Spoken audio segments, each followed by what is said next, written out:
Hello అండి.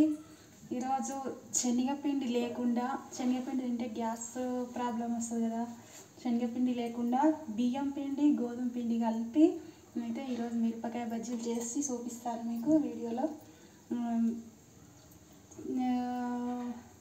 2 కప్పుల బియ్యం పిండి అంటే అందులో మినప్పప్పు, జీలకర్ర, బియ్యము కొన్ని సాబ్దానాలు కలుపుకొని పోపించుకోవాలి గింటకి.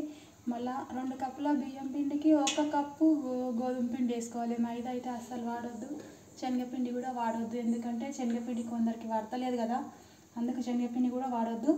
ఈరోజు అయితే నేను కలుపుకున్న 2 కప్పులు, 2 కప్పుల బియ్యం పిండి, 1 కప్పు గోధుమ పిండి. మేమైతే అస్సలు వాడము శనగపిండి. అయితే ఇందులో వాము వేసిన, కొంచెం వాము, ఉప్పు వేసి పిండి అయితే కలిపి పెట్టుకున్నాను.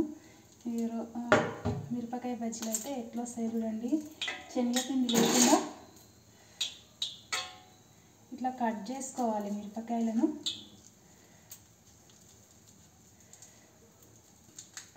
కట్ చేసుకొని ఇత్తులు తీసుకుంటే అయితే కారం లేకుండా ఉంటాయి. ఇత్తులు తీసుకొని వేసుకోవాలి.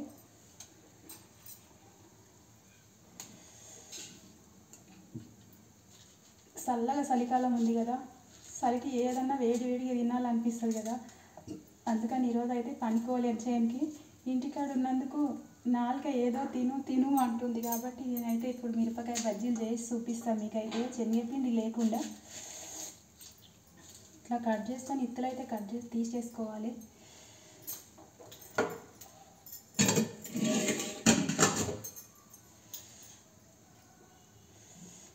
చాలా మందికి ఇష్టం ఉంటుంది కదా మిరపకాయ బజ్జీలు అంటే. బండి మీద ఎక్కడికైనా పోతుంటే బండి మీద మిరపకాయ బజ్జీలు కనబడ్డాయి అంటే ఎప్పుడు మన నోట్లో పడతాయని నాకైతే ఉంటుంది. మిరపకాయ బజ్జీలు అంటే మస్తు ఇష్టము, మా ఆయనకు కూడా మస్తు ఇష్టం.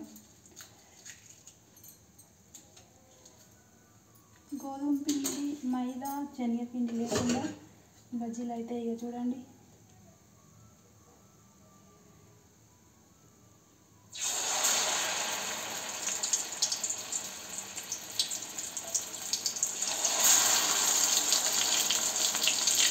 నూనె కాగింది, కాగినాక వేసుకోవాలి.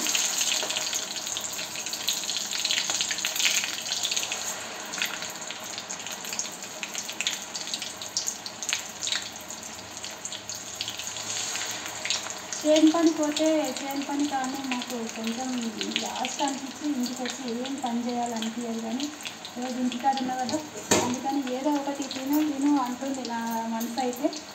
నాకే కూడా అట్లనే ఏదన్నా తిను అనిపిస్తుంది. కాబట్టి ఇంకా ఇంత ఉండకుండా అయితే మిరపకాయ బజ్జీలు చేస్తున్నా.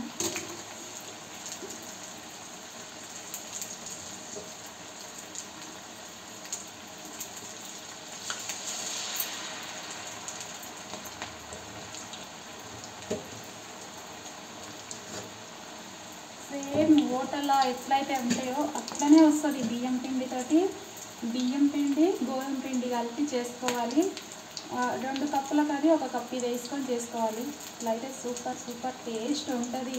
అసలు హెల్తీ కూడా. ఎందుకంటే శనగపప్పు గ్యాసు, మైదా పిండి మంచిది కాదు అసలే. కొంచెం గోధుమ పిండి వేసుకున్నా సరే వేసుకోకున్నా సరే గోధుమ పిండి కూడా, కాకపోతే గోధుమ పిండి కొంచెం అన్నా కలపాలి, కలిపితేనే బాగుంటాయి.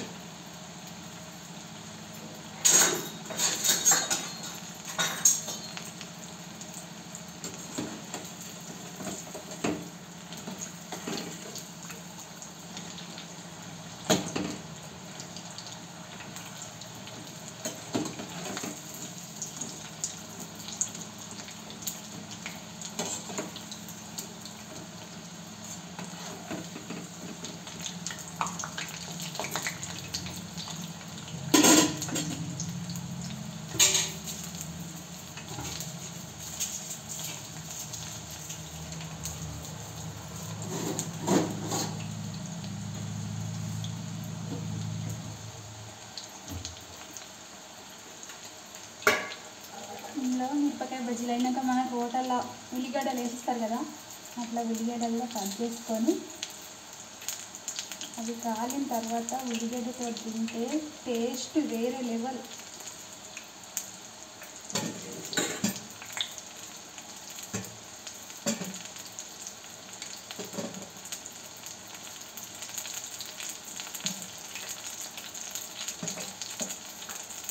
అయితే కొలతలు అస్సలు మర్చిపోవద్దు.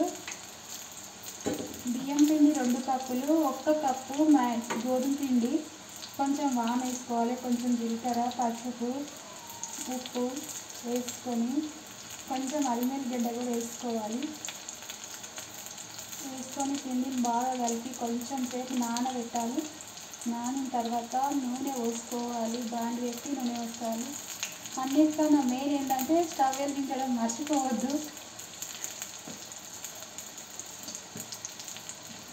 ఏదో సినిమాలో ఆమె వంటల బుక్లో చూసుకుంటా వంట చేసి అన్నీ వేసాను కదండి, అందులో స్టవ్ వెలిగించాలని లేదు అని ఒక కామెడీ వీడియో ఉంటుంది. అట్లా వీడియో పొయ్యి అయితే ఫస్ట్ ముట్టించుకొని అందులో నూనె బాండి పెట్టి బాండిలో నూనె పోసి దాన్ని బాండిలో నూనెను బాగా కాగిన తర్వాత ఇవి వేసుకుంటే మాత్రం సూపర్ వస్తాయి.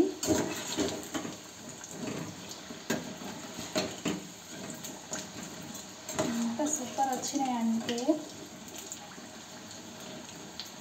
బియ్యం పిండితో చేసుకుంటే అయితే మళ్ళీ మళ్ళీ తినాలనిపిస్తుంది ఎవరికైనా. ఒకసారి చూడండి ఎంత బాగా వచ్చినాయో, ఎర్రగా గోల్డ్. చూడండి సూపర్ కదా. వేసి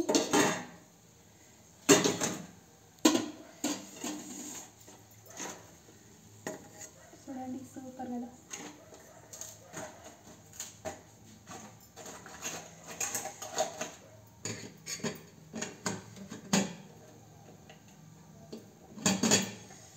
ఉల్లిగడ్డ వేసుకున్నాం కదా,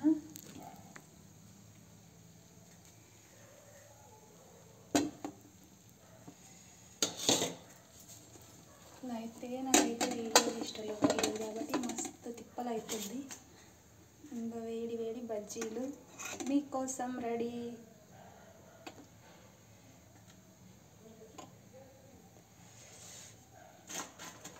నేను తిని టేస్ట్ చూపిస్తాను. బాగా కాలుతున్నాయి కదా.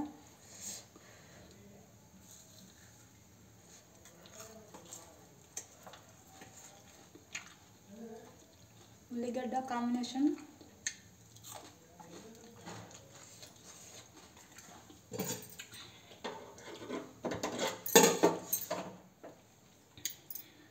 సూపర్ అంటే సూపర్. ఒకసారి ట్రై చేసి చూడండి మీ ఇంట్లో, మళ్ళీ మళ్ళీ చేసుకోవాలనిపిస్తుంది. బియ్యం పిండితోటి వేడి వేడి మిరపకాయ బజ్జీలు ఎప్పుడు అంటే అప్పుడు, ఎలా అంటే అలా చేసుకోవచ్చు.